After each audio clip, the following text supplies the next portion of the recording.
Boa noite, meus queridos. Sejam mais uma vez muito bem-vindos à nossa casa. Sintam-se abraçados por todos nós, trabalhadores dessa casa, todos nós que trabalhamos e fazemos o Centro Espírita Moacir. Para aqueles que se encontram aqui pela primeira vez, para aqueles já nossos frequentadores habituais, é um prazer imenso tê-los aqui conosco para mais uma palestra pública. Trazemos hoje, novamente, nossa querida irmã Lígia Tenório, do Centro Espírita de Djalma de Farias, e trará como tema para a palestra de hoje, os obreiros do Senhor. Para a nossa harmonização, antes do início dos trabalhos,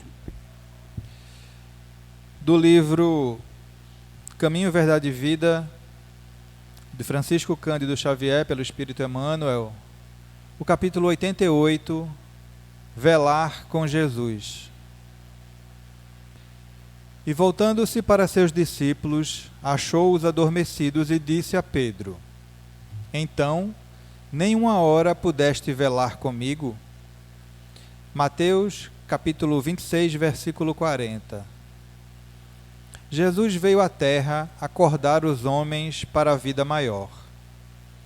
É interessante lembrar, todavia, que, sentindo a necessidade de alguém para acompanhá-lo no supremo testemunho, não convidou seguidores tímidos ou beneficiados da véspera, e sim os discípulos conscientes das próprias obrigações.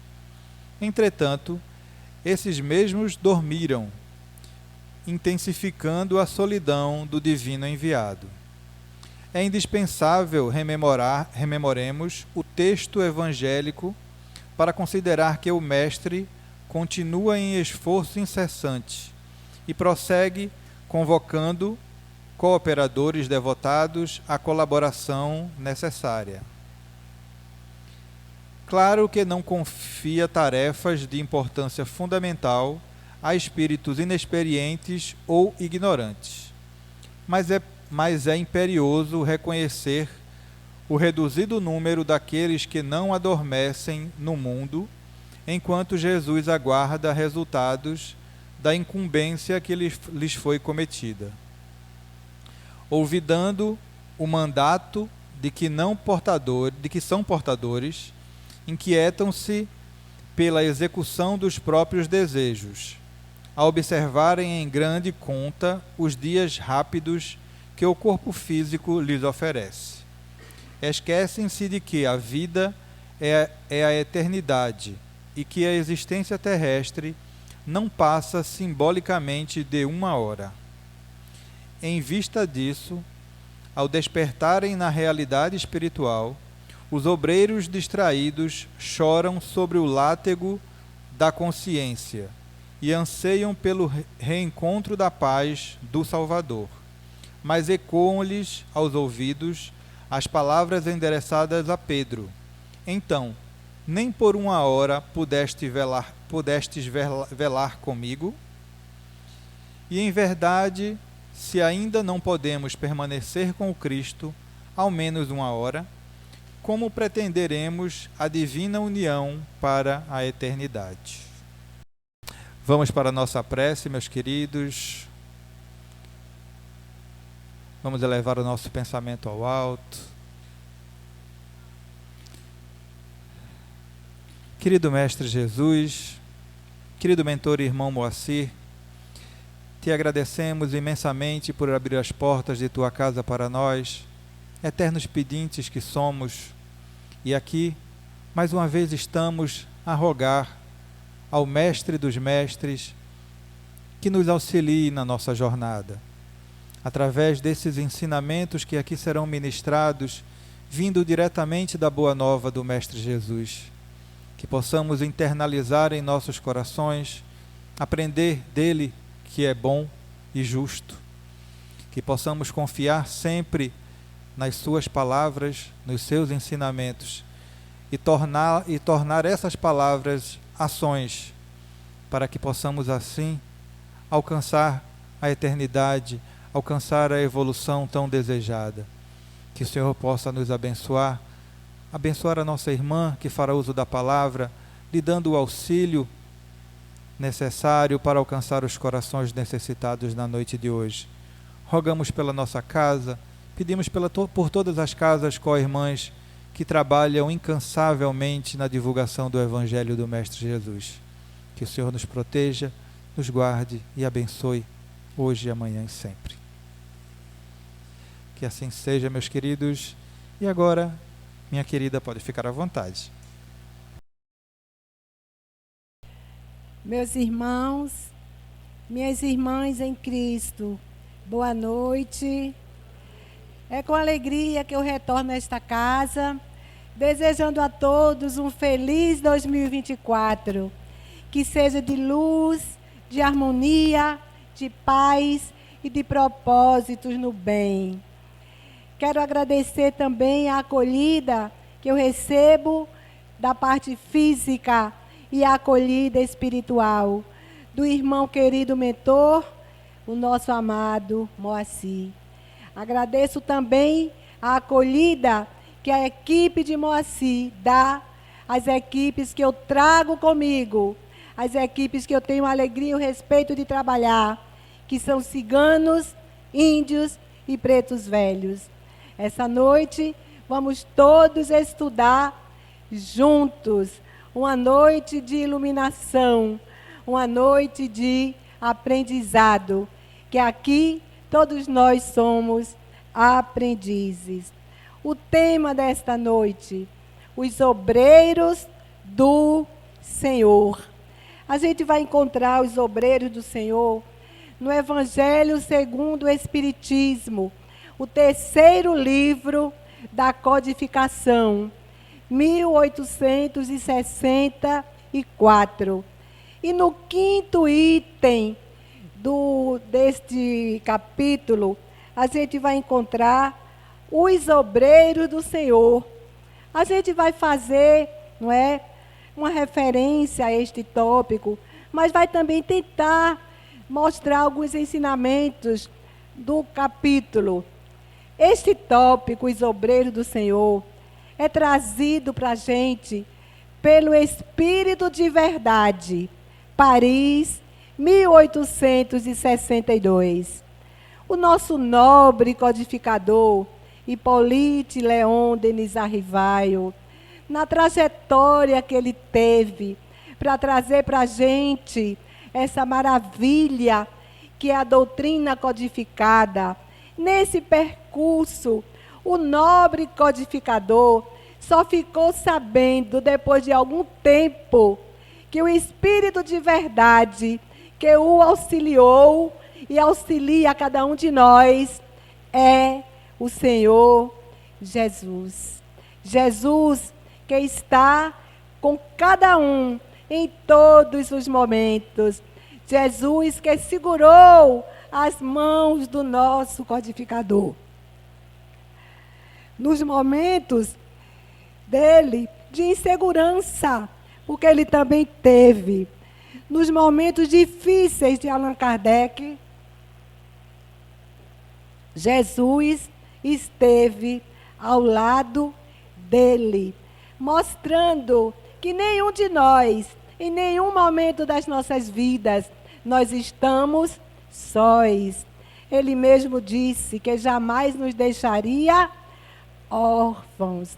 Então vejamos, no tópico que a gente vai ver agora, é a fala de Jesus neste capítulo. E ele diz mais ou menos assim: Deus faz nesse momento, Jesus falando, um recenseamento dos seus servidores fiéis e marcará com o dedo aqueles servidores que apenas usam uma aparência de devotamento.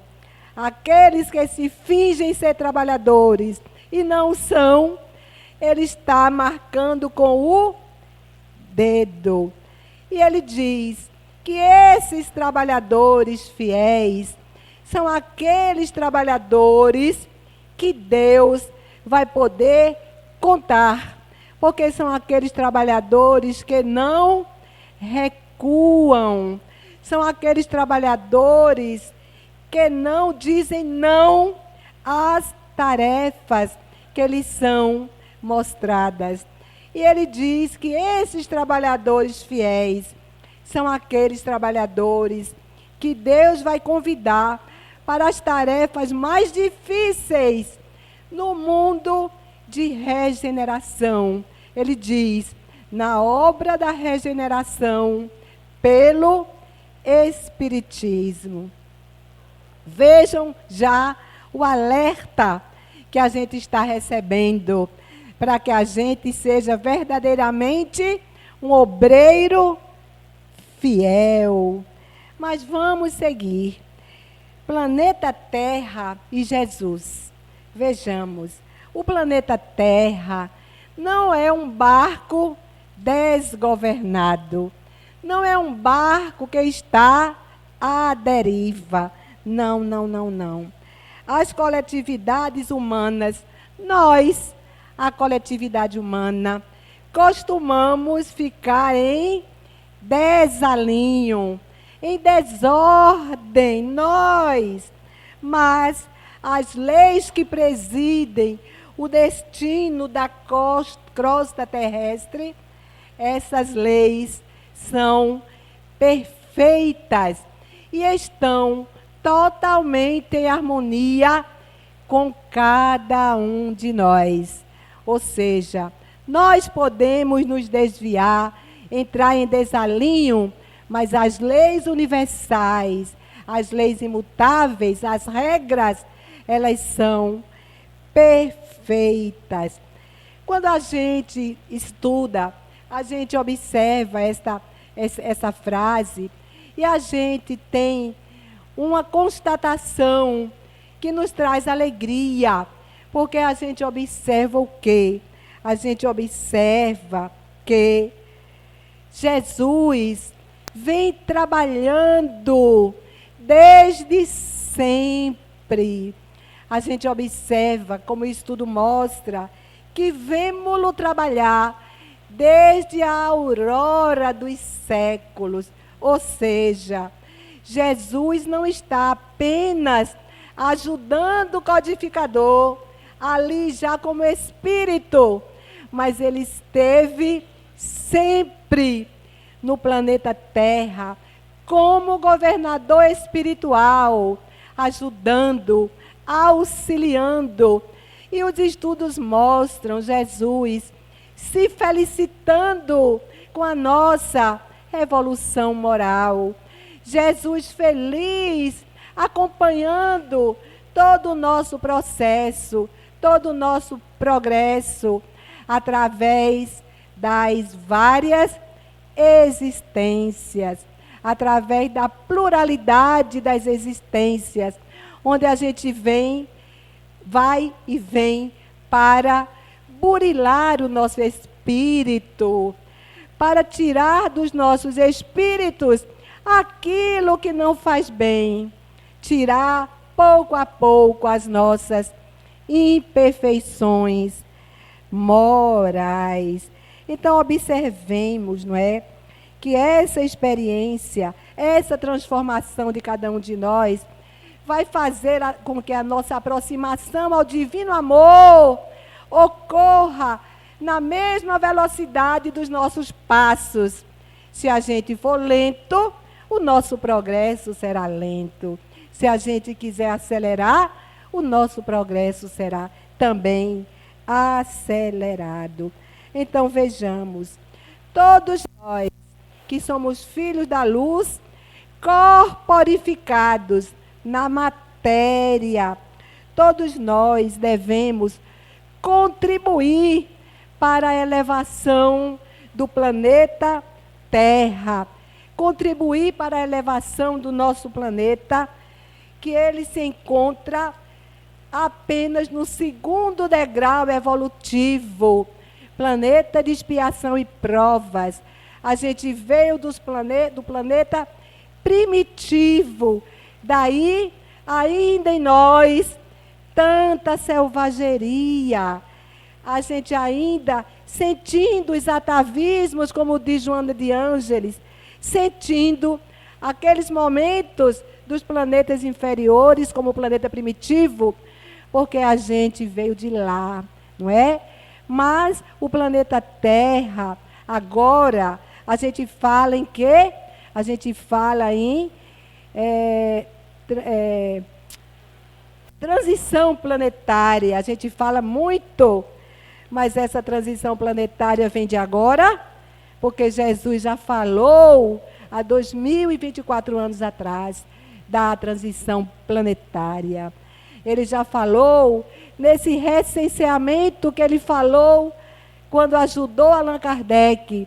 Ele falou quando ele fez parábolas, ditou parábolas como a parábola das 10 virgens, que também é um recenseamento que divide a humanidade em 2 lados, as virgens prudentes e as virgens nécias, as imprevidentes. Ele faz essa divisão, esse recenseamento. De um lado, aquele povo que quer ser um obreiro do Senhor, um trabalhador, um ceareiro, e do outro lado, aquele que ainda não despertou. Então, ele já falava da transição planetária na época. E ele diz, em um texto da parábola, ele diz, a regeneração que se avizinha. Falou isso há 2024 anos atrás. Nós estamos no processo de regeneração. Porém, cada um de nós, como diz aqui, precisa fazer a sua parte. Porque o mundo de regeneração é um mundo intermediário entre o mundo de expiação e os mundos felizes. Ele fica no meio, mas os Espíritos trazem para nós que os mundos de regeneração, esses mundos, para nós que vivemos no mundo de expiação e prova, é como se ele fosse um mundo feliz. E na nossa fronte vai estar escrita a palavra amor. Porque os mundos regeneradores, neles ainda existe o mal, mas o bem predomina nos planetas de regeneração.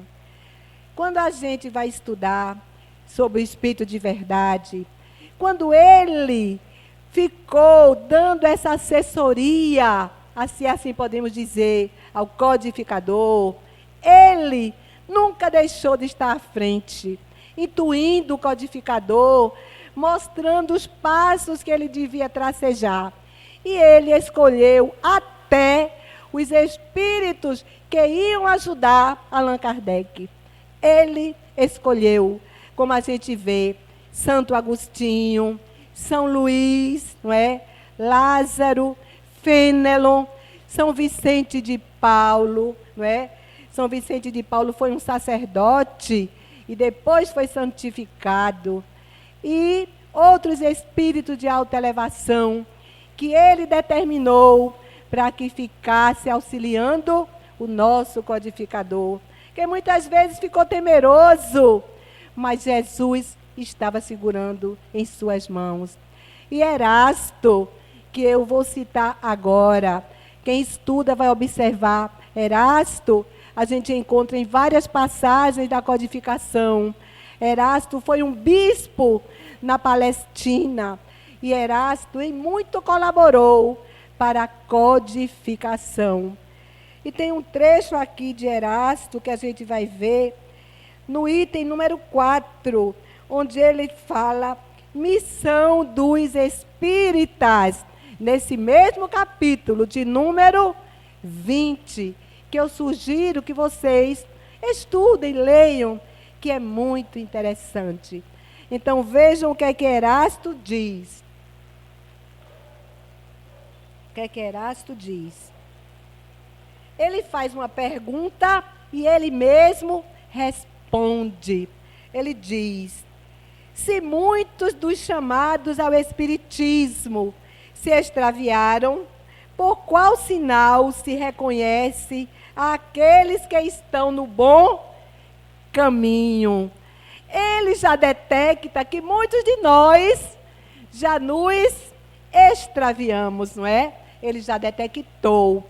Mas ele pergunta, como, não é, se reconhece aqueles que estão no bom caminho? Se tantos já escolheram os caminhos tortuosos, como reconhecer o verdadeiro quê? Obreiro do Senhor. Aquele que está no bom caminho é o obreiro do Senhor, é o tarefeiro, é o semeador do bem. Olha o que ele responde: vós os reconhecereis pelos princípios da verdadeira caridade que eles professarão e praticarão. Não só professar, mas praticar. E ele continua: pelo número de aflições as quais terão levado consolação. Aquele que leva consolação a quem está na aflição é um obreiro do Senhor. E ele continua: reconhecereis pelo amor ao próximo, pela abnegação, pelo desinteresse pessoal, enfim, os reconhecereis pelos triunfos dos seus princípios, porque aqueles que seguem suas leis, ele dará vitória. Ele está nos estimulando. Nós teremos vitória quando nós resolvermos nos abnegar, pensar no nosso próximo, fazer ao próximo o que a gente também quer que o próximo faça a gente. Ser o quê? Ser altruísta, ser um homem de bem. Esses obreiros, eles terão vitória. Quando a gente vai fazer, a gente quer recompensa? Não, mas ela vem. É interessante como ela vem, como a gente observa o bem se aproximar quando a gente faz o bem, quando a gente é caridoso, quando a gente é benevolente, quando a gente é misericordioso, quando a gente é clemente, a gente recebe de volta tudo aquilo que a gente faz. Então, seguindo, doutrina espírita versus obreiro do Senhor. Para a doutrina espírita, essa que a gente está abraçando, que a gente escolheu abraçar. Alguém nos forçou? Não. A gente quer seguir, porque a gente detectou que é o melhor para nossas vidas, que é aquilo que eu descobri, que me melhorou. Porque se você estiver em qualquer religião e você não se melhorar, ela não estará cumprindo o seu papel. Fique na religião que lhe melhorar. Qualquer religião que me melhorar, é essa que eu devo seguir. Então, observemos agora. A doutrina espírita diz que o obreiro do Senhor, também denominado trabalhador da última hora, é o indivíduo que realiza todas as tarefas que lhe cabem no mundo. E agora, com dedicação, sacrifício, coragem e amor. A gente age dessa maneira? Hein, meus irmãos, minhas irmãs? A plateia aqui é mista. A gente age assim? Todas as tarefas. Ele não diz uma ou outra, ele diz todas. Hein, Flávio? Flávio está fazendo assim, ó. Né? Nem diz que sim, nem diz que não. Nós estamos já nesse patamar, mas a gente pode começar quando? Agora, hoje. Eu posso iniciar agora a minha tarefa de querer ser um obreiro do Senhor, um tarefeiro fiel, um tarefeiro leal, com dedicação. Mas vamos continuar. Por ser trabalhador, vejam, por ser um trabalhador cônscio, ou seja, por ter consciência das responsabilidades que lhe competem, ele não se desvia do caminho reto. Por quê? Porque ele já tem a consciência das suas responsabilidades. E ele não vai se desviar. Vivenciando os ensinamentos, consegue alcançar todas as realizações. Porque ele não desiste. Ele é persistente. Ele vai buscar, ele continua. Ele não desanima, ele é fiel, ele é leal, ele tem a consciência. Olha o complemento. O obreiro precisa ter constância. Olha aí a palavra.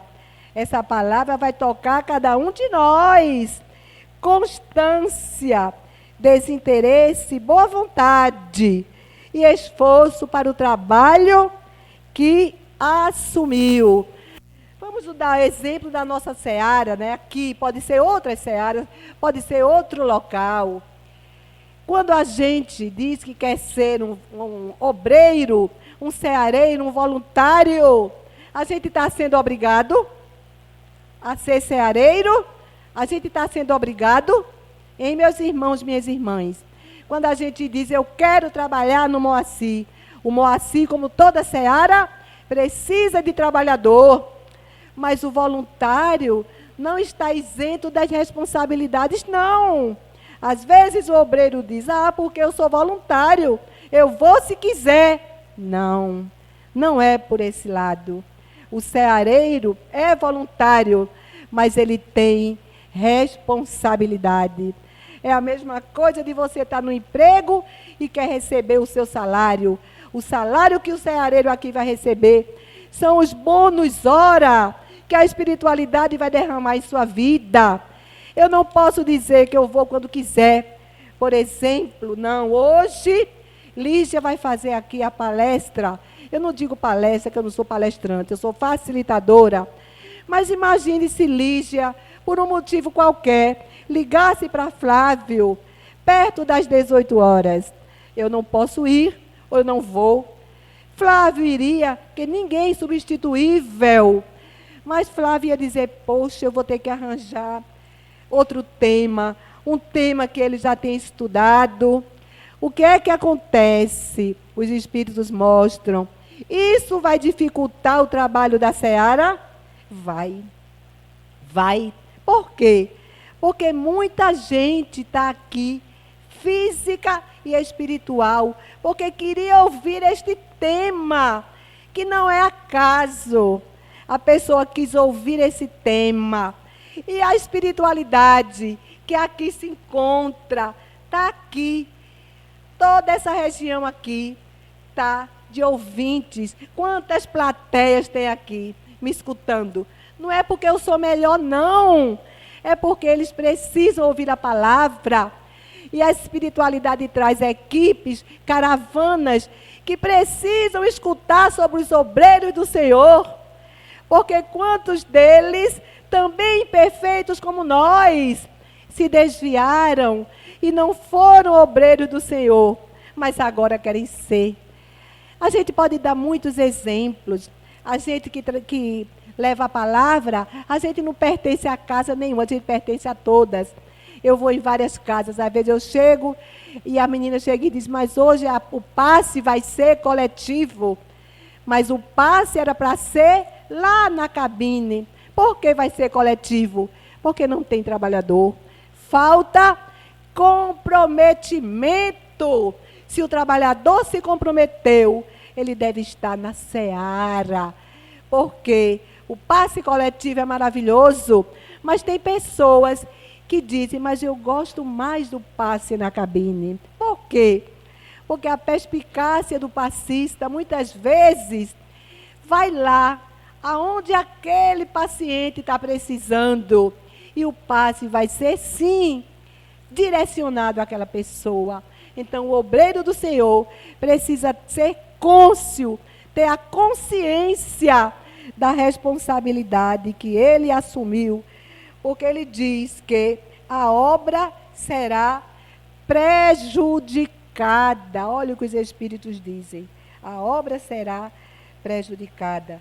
Mas vamos adiante, que Flávio não vai me dar nem um pouquinho, não. E toda vez eu me equivoco,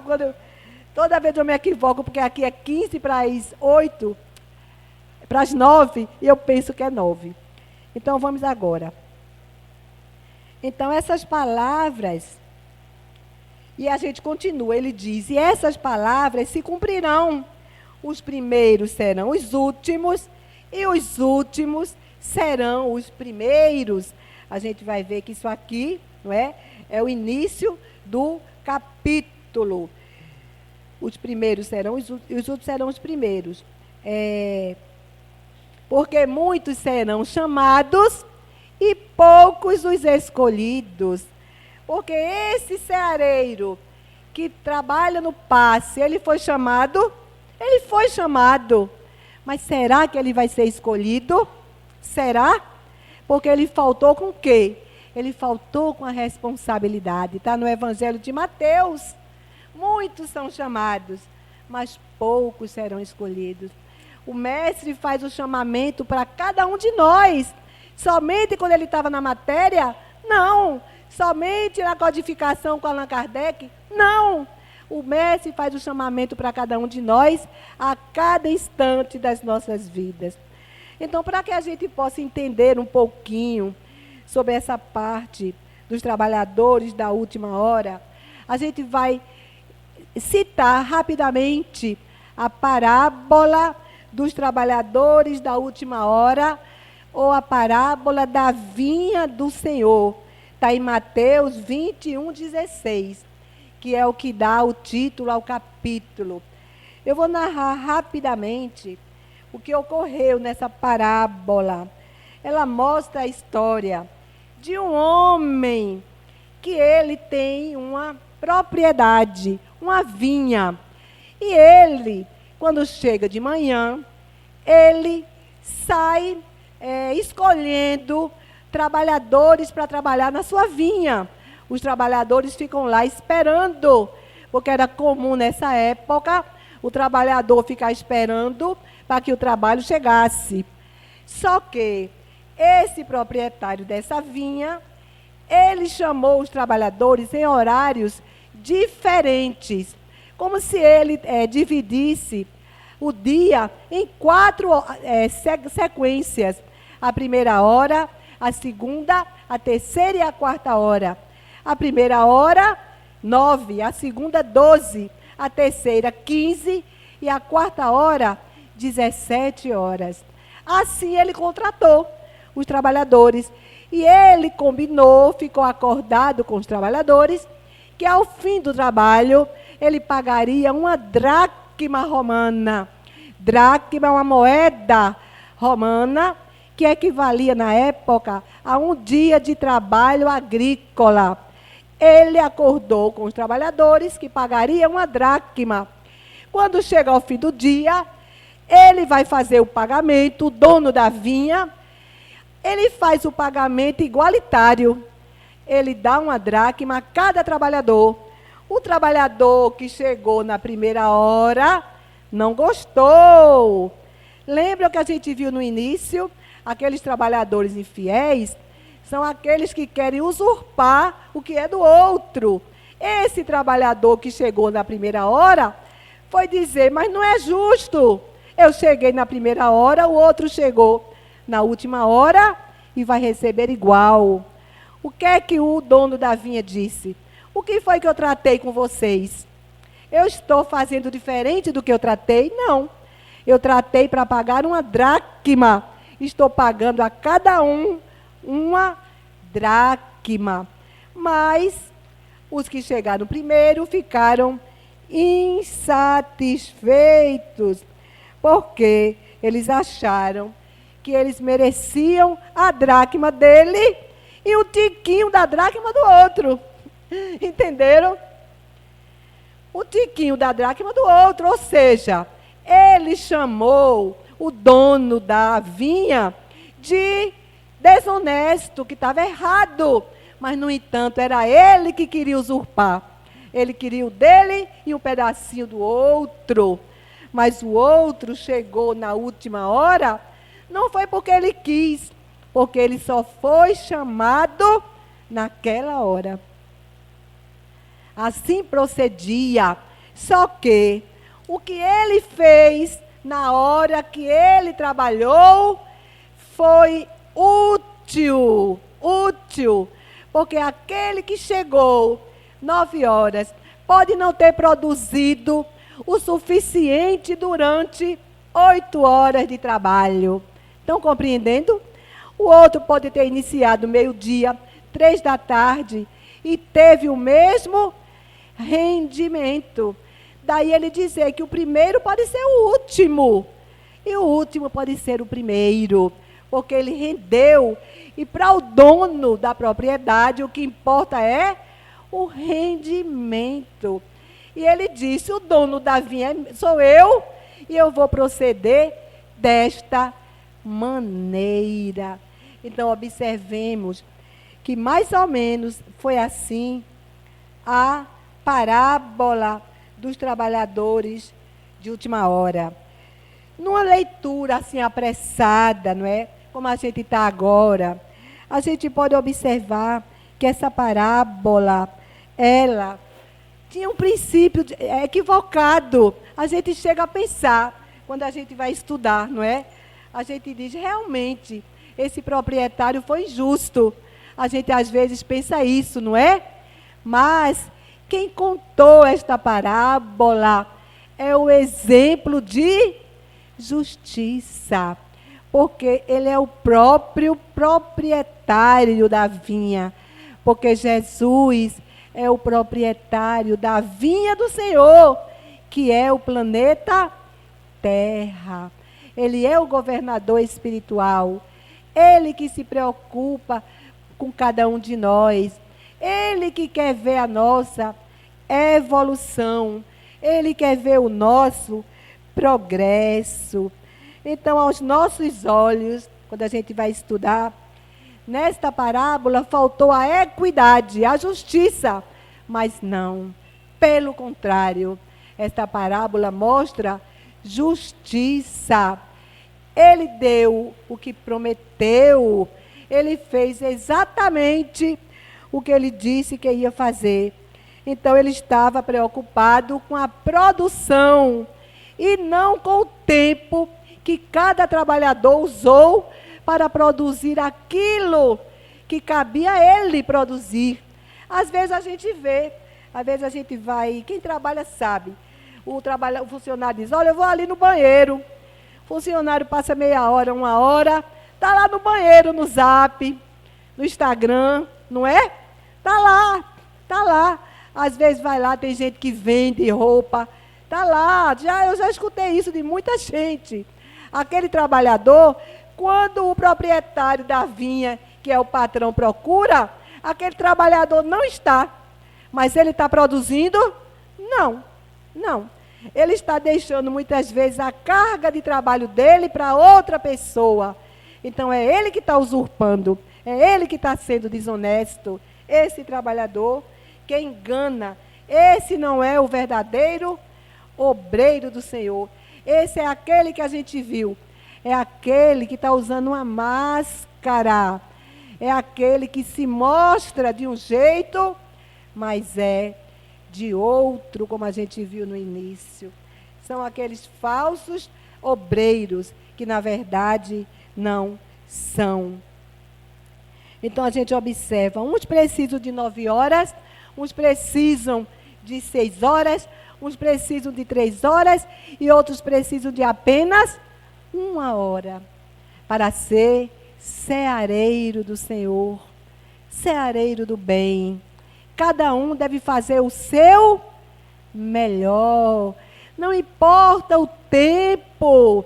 Eu estou aqui agora tentando fazer o meu melhor, dando o pouco que eu sei, repartindo, dividindo, ficando feliz se vocês compreenderem o que eu estou passando.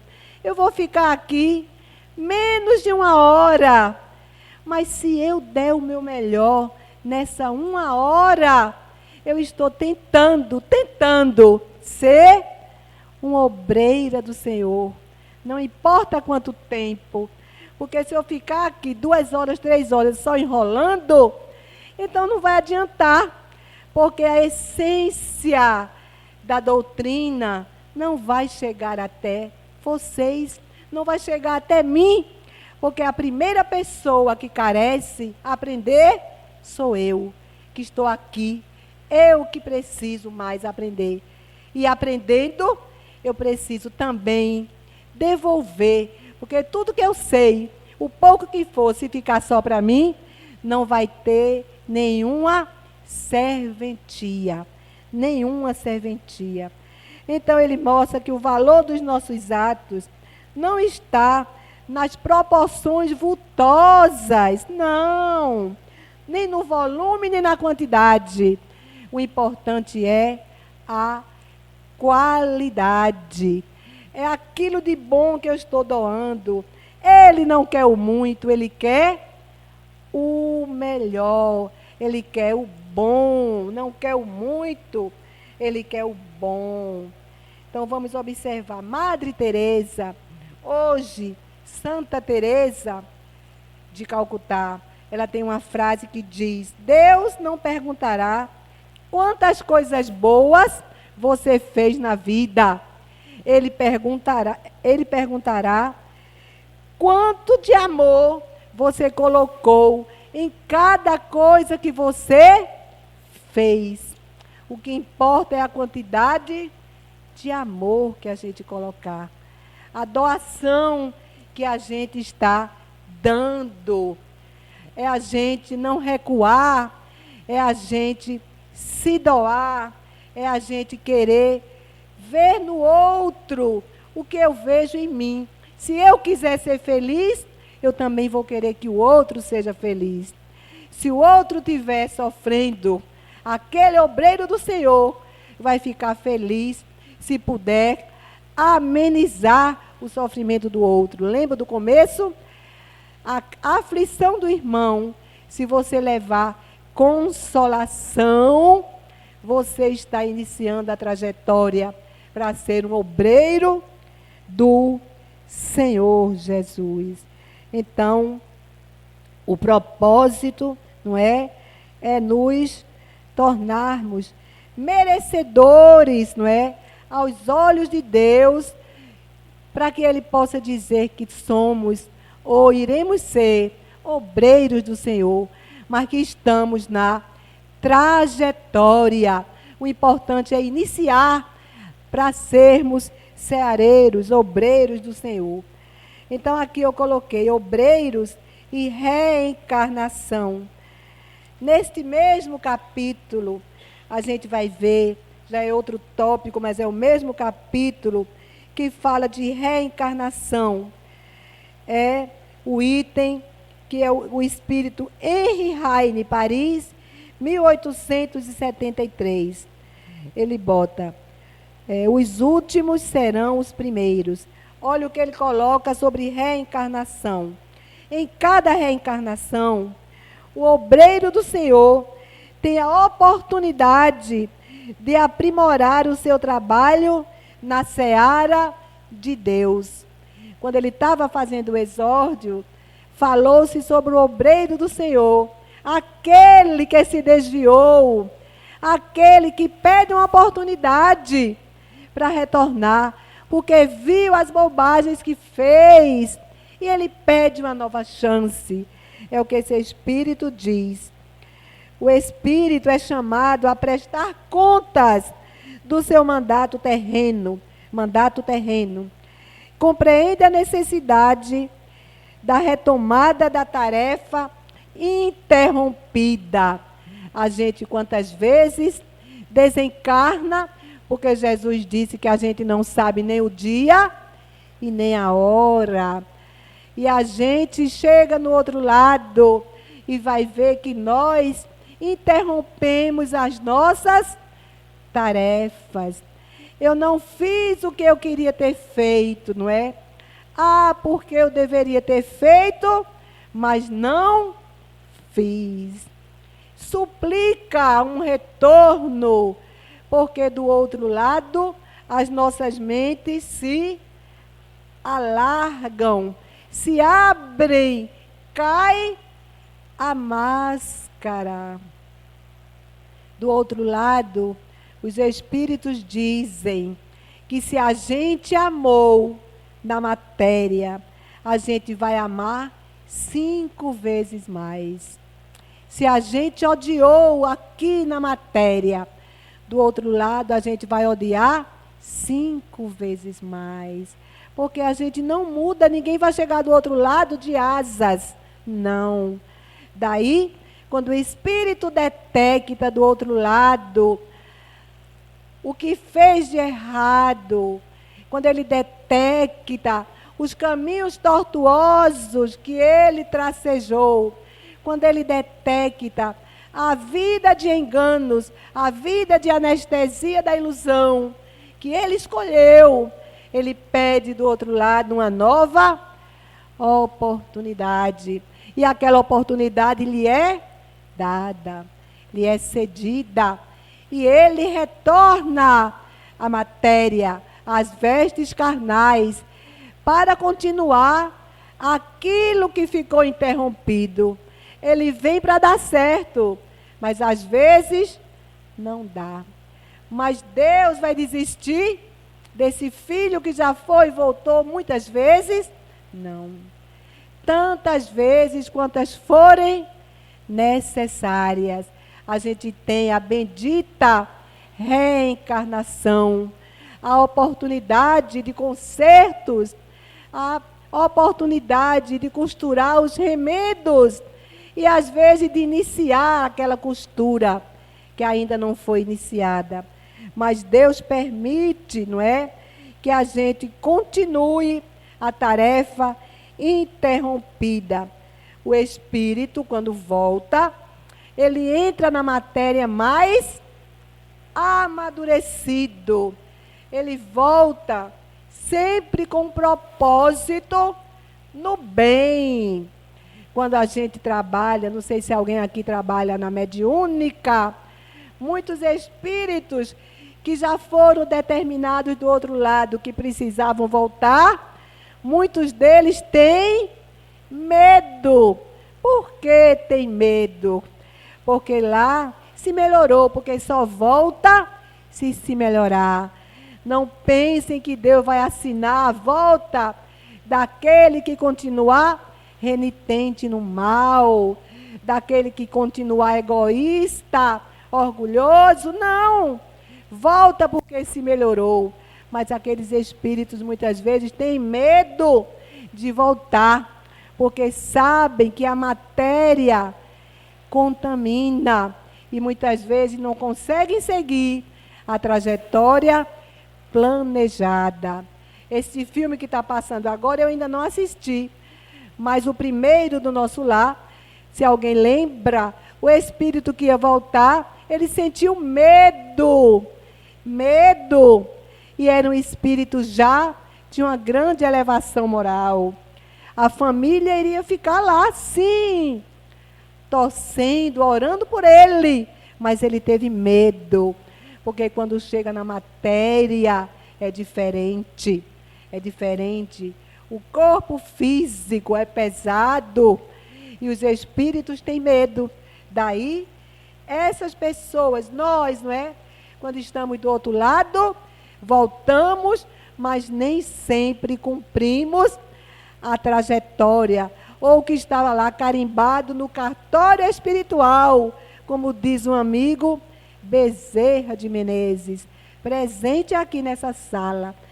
Podem se felicitar, porque Dr. Bezerra de Menezes, ele se encontra nesse local, com a equipe de ceareiros do bem, ceareiros da cura, ceareiros do amor. Então, Bezerra de Menezes diz que a gente carimba lá os nossos passaportes nos cartórios espirituais, mas nem sempre aqui a gente cumpre aquilo que a gente prometeu.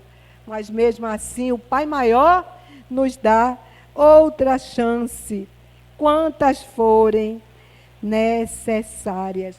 para o nosso engrandecimento moral. Então, todos os trabalhadores da primeira, da segunda, da terceira hora, todos esses trabalhadores são trabalhadores da seara do Pai. São trabalhadores que pesam o mesmo peso. Todo ele está dando o seu melhor. A gente também estuda, e alguns estudiosos mostram, que às vezes existem ceareiros que querem trabalhar demais. Às vezes ficam exauridos, cansados. A gente está dando exemplo na seara, mas a gente pode levar esse exemplo para outras vertentes. Que aquele trabalhador diz: mas eu vou trabalhar mais na seara, para que eu seja melhor do que o outro. Observem, ele acha que trabalhando mais, ele vai receber do Pai mais graças do que o outro. Não é por esse lado, não é. Porque o Pai maior, ele procura, como a gente viu, qualidade e não quantidade. A gente observa que até nas casas espíritas não está isenta não, de ficar olhando não. Mas tem casa espírita, por exemplo, eu já trabalhei numa seara, que hoje em muitas searas o passe é aplicado, todos começam na mesma hora e o termina igual. Mas tem algumas searas que o paciente vai entrando e o passista que estiver desocupado vai atendendo. E no final o passista dizia para o outro: mas eu dei 30 passes. O outro dizia: mas fulano só deu 10 passes. Vejam, uma concorrência de uma aplicação fluídica. Eu estou dizendo porque eu também participei desta casa. O trabalhador que está ali dando 30 passes, ele pode ter aplicado 30 passes, mas aquele que aplicou 10 passes, ele não deu um passe com menor energia ou se desprendeu menos porque só deu 10 passes. Não. Aquele trabalhador que aplicou 10 passes, ele sentiu que aquele paciente carecia de mais tempo quando ia receber o passe, pela perspicácia do passista. Então, observemos que o obreiro do Senhor não é para ser medido pela quantidade, nem pelo tempo que ele está se doando. É para medir-se pela quantidade de amor que você está dando àquele paciente. É assim na seara espírita, é assim em nossa vida, não é? É assim na nossa trajetória, que a gente sabe que, até no atendimento médico, eu estou vendo ali meu querido médico, doutor Clênio, não é, doutor Clênio? Tem um paciente que enche mais a sua paciência, não é? Como eu, tem paciente que é mais rápido, mas tem paciente que não quer somente o cardiologista, tem paciente que quer o psicólogo que ele é, aquela pessoa que você pode desabafar. É mais do que o médico do corpo, é também o médico da alma. É o obreiro do Senhor, é aquele que sabe, que sente, que tem a perspicácia de compreender o que aquele paciente está precisando. É aquele ceareiro altruísta, que ele está pensando no problema do outro. Ele pensa muito mais no outro do que em si próprio. Então é esse paciente, é esse obreiro, em qualquer situação, que ele pode sim se tornar, se ainda não é, um obreiro do Senhor. mudar a sua trajetória. Cada um de nós pode mudar a sua trajetória. Ah, porque eu não era, mas eu posso começar agora e ser.